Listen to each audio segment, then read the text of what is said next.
Students, জগিংয়ে আসছি সকালবেলা। ভাবছি যে তোমাদেরকে কিছু শেখানো যায় কিনা এই রিলেটেড। তো ছোট একটা বিষয় শিখাই, সেটা হলো যে আমরা যখন জগিং করি তখন আমাদের শরীর থেকে কেন হচ্ছে আমাদের মেদ কমে যায়, কিভাবে, হোয়াট ইজ দ্য প্রসেসটা হলো যে আমরা যখন দৌড়াতে দৌড়াতে কিন্তু আমাদের শরীরে এনার্জি চাহিদা বাড়তে থাকে, আমাদের শরীরে এটিপির চাহিদা বাড়তে থাকে। যখন আমাদের শরীরে এনার্জির চাহিদা বাড়ে তখন আমাদের শরীর থেকে কিছু ক্যাটেকোলামাইন এবং কিছু এনজাইম রিলিজ হয়। ক্যাটেকোলামাইনের মধ্যে যেমন এপিনেফ্রিন রিলিজ হয়, পাশাপাশি আমাদের হচ্ছে ক্যাটেকোলামাইনের মধ্যে এপিনেফ্রিন রিলিজ হয়, আর এনজাইমের মধ্যে যেমন এটিজিএল, অ্যাডিপোজ, ট্রাইগ্লিসারাইড, লাইপেজ এগুলো বের হয়।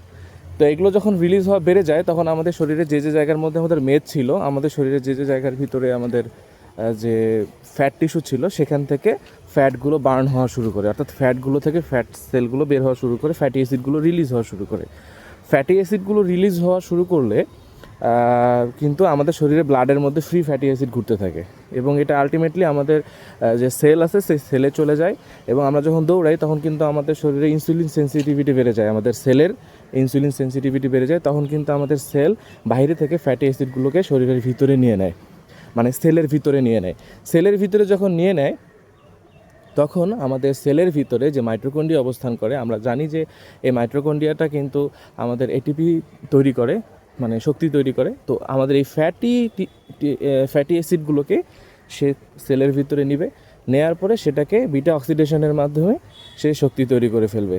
এভাবে আমাদের শরীরের সব জায়গা থেকে আলটিমেটলি কিন্তু আমাদের যে ফ্যাটগুলো যেখানে যেখানে জমছিল, আমরা যদি প্রতিদিন জগিং করি, প্রতিদিন দৌড়াই, প্রতিদিন গা ঘামাই, তাহলে কিন্তু আলটিমেটলি একটা সময় গিয়ে আমাদের শরীর থেকে ফ্যাটি অ্যাসিডগুলো সব রিলিজ হয়ে যাবে এবং আমাদের এক্সট্রা ফ্যাটগুলো সব রিলিজ হয়ে যাবে।